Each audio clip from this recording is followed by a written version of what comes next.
दमादे ख़ास, दमादे ख़ास मतलब शादाब खान, जो मैंने लिखवा के आए हुए हैं कि आंधी है, तूफान है, बारिश हो, उसको खिलाना है। ये जिम्मेदारी बाबर को लेनी चाहिए, क्योंकि बाबर ही की वजह से वो टीम में है, वो प्लेइंग 11 में है। उनको आयरलैंड जैसी टीम में ऐसे मारा जैसे मार के स्वाब हासिल करते हैं, मारने का स्वाब है। तो ड्रॉप ही रहने देना चाहिए था। बहुत ही शर्म की बात कि आप परफॉर्मर को बाहर बिठा के उस प्लेयर को खिलाया जिसकी टीम में जगह नहीं बनती, ना वो बैट्समैन है ना वो बॉलर। तो ब्रेक करना भी नहीं था, कुछ ब्रेक नहीं होता उसका। अब दूसरों को क्या मैसेज आएगा कि पाकिस्तान में क्या प्लेइंग 11 खिलाई, आधी टीम से बातचीत है, कोई पुत्र है, कोई भतीजा है, कोई पनेवा है, कोई दमाद है, बड़ी हैरानगी की बात है।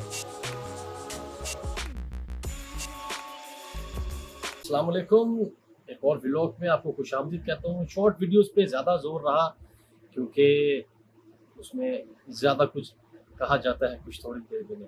एनीवेज, पाकिस्तान क्रिकेट टीम जो इंग्लैंड के दौरे पे मौजूद है, आयरलैंड में अच्छा कमबैक किया, सीरीज जीती और यही सोचा गया था कि पाकिस्तान इसी सेम कम्बिनेशन के साथ जाएगा और इसी विनिंग कम्बिनेशन को कंटिन्यू करके इंग्लैंड को भी टफ टाइम देगा। पहला मैच बारिश की नज़र हो गया, जान छुड़ गई ये कहेंगे। और सेकंड मैच जो पाकिस्तान ने क्रिकेट खेली बिल्कुल भी काबिल कबूल नहीं। As a Pakistani nation, Pakistani cricket community, cricketers, कोई भी इस चीज़ को देख के खुश नहीं होगा कि आप क्रिकेट नहीं खेल रहे, आप जज्बात से खेल रहे हैं पाकिस्तान की पूरी आवाम के साथ। जो चीज़ देखने को मिली बिल्कुल भी एक्सपेक्ट नहीं किया जा रहा था कि बाबर आजम जिन्होंने कप्तानी में कम बैक किया, सीरीज जीत गया आयरलैंड से, और वो ऐसी प्लेइंग 11 खिलाएंगे। और साथ साथ गोरा कोच, जो एक नए मैनेजमेंट ने फैसला किया था कि फॉरनर कोच होंगे, और वही हुआ कि फॉरनर कोच के आते ही उसको ये सरप्राइज मिल गया मेरे ख्याल से, क्योंकि इन्होंने 2 दिन पहले उसको कन्विंस कर लिया था कि साइम और रिजवान भी ओपन करेंगे। रादर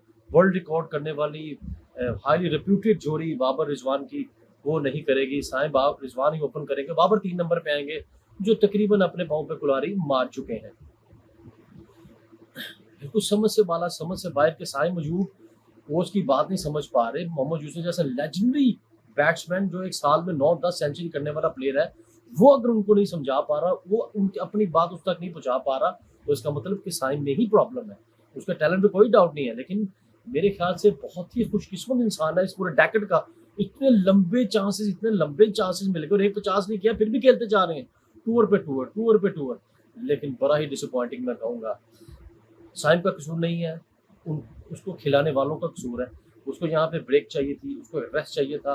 1-2 मैच रेस्ट करा के उसको बाहर बिठा के फिर उसको शायद कम बैक करवाते तो वो शायद एक आधा 50 कर देता, लेकिन उसके साथ ज्यादती कर दी गई।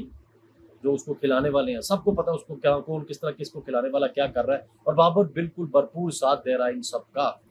और नुकसान हो रहा है पाकिस्तान क्रिकेट का, पाकिस्तानी क्रिकेटर्स का, पाकिस्तानी अपकमिंग फ्यूचर स्टार का, जो इन स्टार्स को अपना आइकॉन, अपना इनको फॉलो करते हैं। एनीवेज, अगेन फ्लॉप हो गए। जिस मैच में रिजवान ने नहीं किया और एक्सपोज हो गए, और बड़ी समझ से बाहर रह के फखर जमान जैसा true smasher of the ball, जिसने 5 ओवर में अपना काम कर देना होता है, उसको ओपनिंग नंबर नहीं दे रहे हैं। उसके पास 1-2 साल बाकी रह गए हैं। खुदारा अगर बाबर साहब आप टीम पे ही राजी हैं तो फ़खर को रिजवान के साथ ओपन करने दें। राइट लेफ्ट कॉम्बिनेशन अगर आप रखना चाहते हैं तो फ़खर को चांस दें, फ़खर को ओपन करवाने दें। वो तहस नहस कर देगा पावर प्ले में नए बॉल से। लेट हिम प्लीज़, खुदा के लिए, वर्ल्ड कप सर पे है। लेकिन अल्लाह करे कि कोई इनको होश के नाखुन लें। गोरा भी, गैरी कर्सन आ चुके हैं, और अद्दा गोरा, कक्का गोरा, सेमी गोरा, अजहर महमूद जो ब्रिटिश पासपोर्ट होल्डर है, उसको उनको शक्ल आ जाए, शर्म आ जाए, समझ आ जाए कि फ़खर को ही ओपन करानी है। और मोहम्मद यूसुफ भी स्टैंड लें कि जी कि मैं बैट्समैन हूँ, ये मेरे बैट्समैन है, इनको प्लेइंग 11 में रखें, ये मेरे बैट्समैन है। Anyways, Babar, I mean again, Pakistan की अगर मैं पहले थोड़ी सी बात कर लूँ बॉलिंग साइड की, मोहम्मद आमिर, बिल्कुल आई एम सॉरी टू से, वो काट, वो पेस, वो वेरिएशन नज़र ही नहीं आई जिसके लिए आप जाने जाते थे। रिवर्स गेयर लगा के आपको टीम में तो लेके आए, लेकिन मैं अपनी बात पे कायम हूँ कि आपकी कम बैक पे क्वेश्चन मार्क था, इमाद वसीम पे नहीं। इमाद की टीम में ज़रूर है, मेंटली स्ट्रॉन्ग है वो टीम वो लेके चलना जानता है। वो एक आई मीन प्रॉपर ऑलराउंडर है जिसको किसी भी फॉर्मेट में एडजस्ट हो सकता है, वो टेस्ट हो, वनडे हो, T20 हो। लेकिन आपकी कमबैक पे क्वेश्चन मार्क था और स्टिल है। तो और आपने जो आज परफॉर्म किया, आई मीन आशरा ने आपको 2 बॉल 2 छक्के जड़ दिए, शर्म तो तुहानू आएगी थोड़ी जी मेरा भरा। Anyways, Haris Rauf, I mean Naseem Shah के साथ बड़ी सख्त जाती है, बहुत सख्त जाती है। हारिस रऊफ जो वो बंदा जिसने मेरे मुझसे खेले के लिए इनकार किया टेस्ट मैच, उसको कॉन्ट्रैक्ट की छुट्टी भी कराई, और फिर किसके कहने पे कहाँ से वो टीम में आया, सबको तकरीबन मालूम ही है। आई मीन अवेयरनेस बहुत आ चुकी है आजकल की यंग जनरेशन में, और पापाओं को भी पता लग चुका है कि कुछ चीज़ रुकी नहीं रहेगी। वो टीम में है और पता लग गया कि कितने पानी में ख़त्म। आई मीन ना पेस नज़र आई ना कुछ। आई मीन माफ़ी दे दो, वसीम शाह के साथ ज्यादती, मोहम्मद वसीम जूनियर के साथ ज्यादती, जमान खान के साथ ज्यादती, आई मीन पाकिस्तान के फ्यूचर स्टार के साथ ज्यादती, इन लोगों को खिला के। और अब आते हैं दमादे खास। दमादे खास मतलब शादाब खान, जो मैंने लिखवा के आए हुए हैं कि आंधी है, तूफान है, बारिश हो, उसको खिलाना है। ये जिम्मेदारी बाबर को लेनी चाहिए, क्योंकि बाबर ही की वजह से वो टीम में है, वो प्लेइंग 11 में है।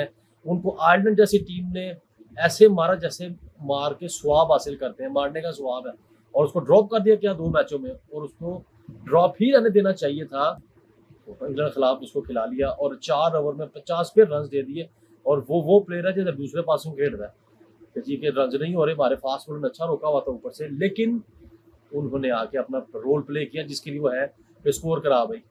तो 180 सुपर स्कोर उन्हीं की वजह से हुआ। अदरवाइज इंग्लैंड की टीम 130 पूरी टीम को बॉलर्स को हुआ, और 50 जो हमारे लाडले दमादे खास को हुआ, क्योंकि सबको पता है कौन लॉपिंग कर रहा है, कौन पीछे क्या चल रहा है, सबको पता है। तो लिहाजा बहुत ही शर्म की बात कि आप परफॉर्मर को बाहर बैठा के उस प्लेयर को खिलाया हुआ जिसकी टीम में जगह नहीं मिलती, ना वो बैट्समैन है ना वो बॉलर, उधर ब्रेक करना भी नहीं होता, इच ब्रेक नहीं होता उसका, वो सिर्फ एक फील्डर है। उसको ज़्यादा शौक है बैटिंग करने का, और बैटिंग में आज तक उसने जिताना दूर की बात मैच बनाया भी नहीं। तो बड़ी शर्म की बात है कि वर्ल्ड कप सर पे और आप उस जैसे प्लेयर को ऐसी टीम खिला रहे हैं, और उससे तगड़े प्लेयर बाहर बेंच पे बैठे हैं। बड़ी शर्म की बात है। मैं आजम खान पे बिल्कुल बात नहीं करूंगा, बात करनी बनती नहीं है, लीव इट। अब आते हैं अपनी फास्ट बॉलिंग पे और अपने बैटिंग पे, उसको समराइज करते हैं कि बाबर को चाहिए था कि आज लेके चलते, लेकिन वही बात आ गई कि कहीं ना कहीं तो किसी न किसी छोटी छोटी बात दुआ चल रही होती है, तो आप ज्यादती करेंगे, अल्लाह ताला ऊपर देख रहा होता है। एनीवेज अच्छा थोड़ा सा देखने को मिला इमाद वसीम की जानिब, इफ्तिखार की जानिब से, लेकिन वही कहूँगा कि अगर ये 160 तक होता तो पाकिस्तान इसकी मैच जीत सकता था, लेकिन क्वेश्चन मार्क आ गया आते ही गैरी क्रिस्टन की कोचिंग पे। तो उसकी डोमिनेंसी होनी चाहिए थी कि यार I want go with this playing 11, आपको बैलेंस टीम के साथ जाना है, बैलेंस साइड के साथ जाना है, ताकि पाकिस्तान को प्रॉपर वर्ल्ड कप की तैयारी करनी है, ताकि एक मैसेज है कि पाकिस्तान विनिंग कॉम्बिनेशन के साथ विनिंग ट्रैक पे वर्ल्ड कप में जंप इन कर रहा है। पूरी दुनिया को मैसेज आता है कि भाई तगड़ी टीम में ध्यान रखना है। जैसे पाकिस्तान का नाम होता है, तहलका मच जाता है, दूसरी टीम का टेरर होता है कि उनके पास ये प्लेयर हैं। अब दूसरों को क्या मैसेज आएगा कि पाकिस्तान ने क्या प्लेइंग 11 खिलाई है, आधी टीम से बात चाहिए, कोई पुत्र है, कोई भतीजा है, कोई पड़ेवा है, कोई दमाद है। बड़ी हैरानगी की बात है। क्या हमारे अपकमिंग स्टार, हमारे अपकमिंग यंगस्टर देखे क्या सोचते होंगे, क्योंकि इससे कोई बात चौकी छुपी नहीं हो। बड़ी शर्म आई आज का मैच देख के पूरी क्रिकेटिंग कम्युनिटी को, जहाँ पे पूरी दुनिया में जहाँ पाकिस्तानी क्रिकेट लवर बैठे हुए हैं, कि पाकिस्तान जिस तरह बुरी तरह ये मैच इंग्लैंड ने पछाड़ दिया, और जो प्लेइंग 11 खेली, बहुत ही शर्म की बात, बहुत ही। अल्लाह करे कोई गलतियों सबक सीखे, गैरी क्रिस्टन थोड़ा सा स्ट्रॉन्ग डिसीजन लें, अजम को थोड़ा सा कहें भाई तो अपने आप ही चला है, क्योंकि लग रहा है, पता लग रहा है कि जो फ्रेंचाइजीज के जोर लग रहे हैं पीछे से, कौन किसके लिए क्या बोल रहा है। तो पाकिस्तान टीम को पाकिस्तान टीम में रहने दें, और वर्ल्ड कप की तैयारी को मद्देनजर रख के खेलें, ताकि पाकिस्तान वर्ल्ड कप में तगड़ा जाए, और कप इंशाल्लाह ताला कर रहे हैं। इसी हमेशा की तरह इसी नोट पे अल्लाह करे पाकिस्तान अगले मैच में अच्छा करे, अच्छी क्रिकेट देखने को मिले। All the best Pakistan cricket.